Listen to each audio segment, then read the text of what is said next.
Assalamualaikum warahmatullahi wabarakatuh. Pada pertemuan kali ini kita akan membahas terkait dengan metode dakwah Qur'ani.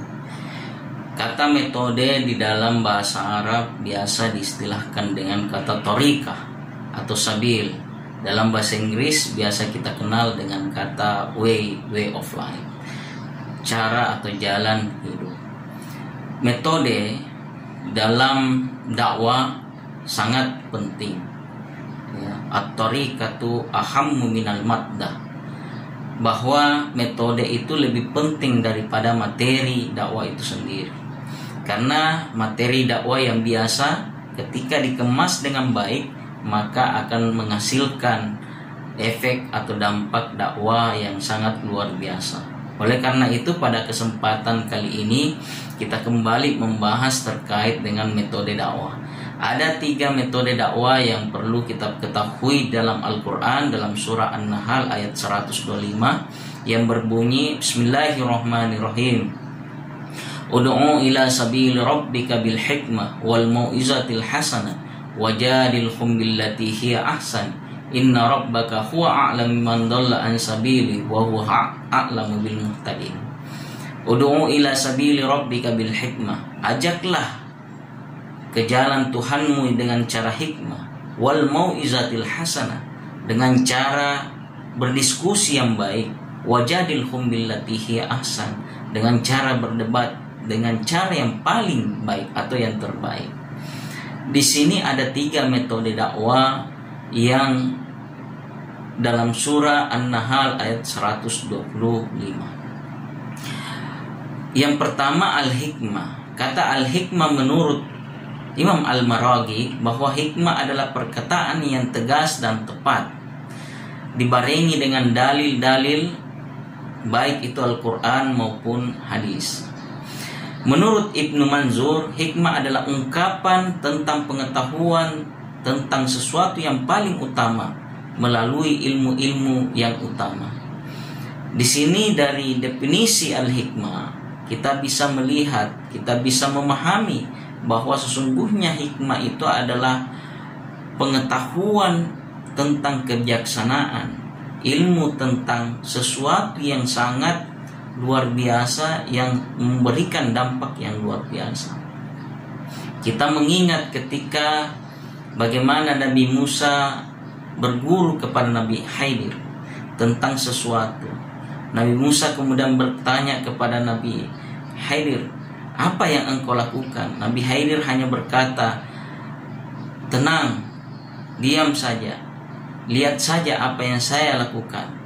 Maka sesungguhnya di balik sesuatu yang dilakukan oleh Nabi Khidir punya hikmah tersendiri. Kapal yang dibocorkan oleh Nabi Khidir, ternyata kapal ini bisa menenggelamkan orang ketika menaikinya. Inilah yang dimaksud dengan hikmah, bahwa hikmah itu adalah sesuatu kebenaran di balik realitas itu. Oleh karena itu, ilmu tentang hikmah adalah ilmu tentang simbol-simbol. Bagaimana kita memahami simbol-simbol di balik tanda-tanda atau kejadian-kejadian realitas yang terjadi di muka bumi ini. Oleh karena itu, biasanya komunikan atau komunikator daripada dakwah hikmah ini adalah orang-orang yang memiliki pemahaman agama yang tinggi. Hanya saja mereka melupakan atau hanya saja mereka tidak mengingat pada saat itu.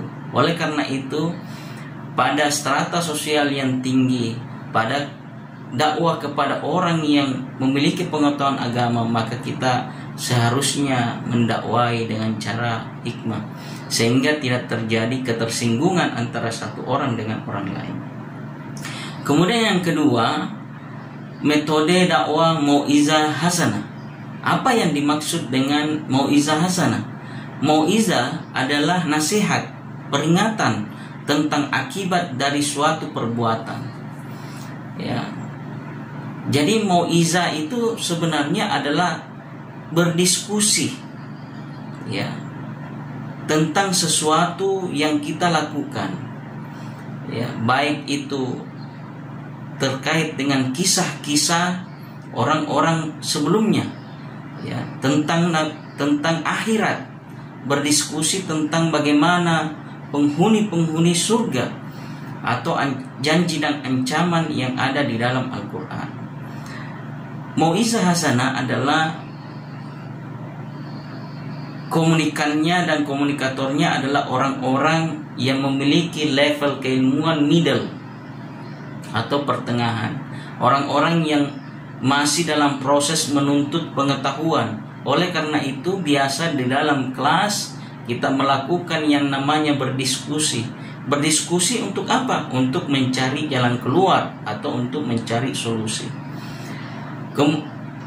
Diskusi ini dilakukan dengan cara hasan, dengan cara yang baik, ya.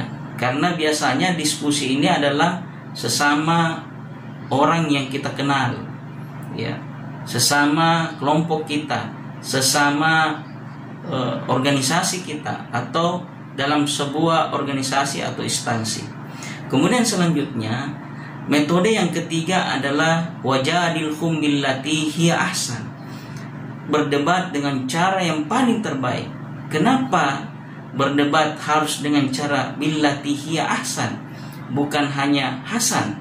Karena biasanya dalam berdebat ada banyak hal yang perlu kita ketahui.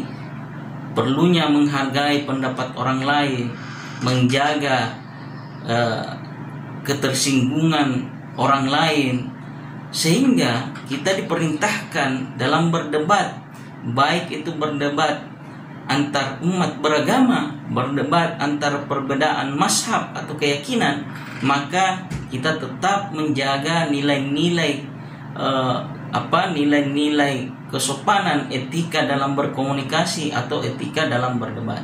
Sehingga berdebat ini dalam bahasa Arab wajadilhum, jidal itu merupakan benang kusut.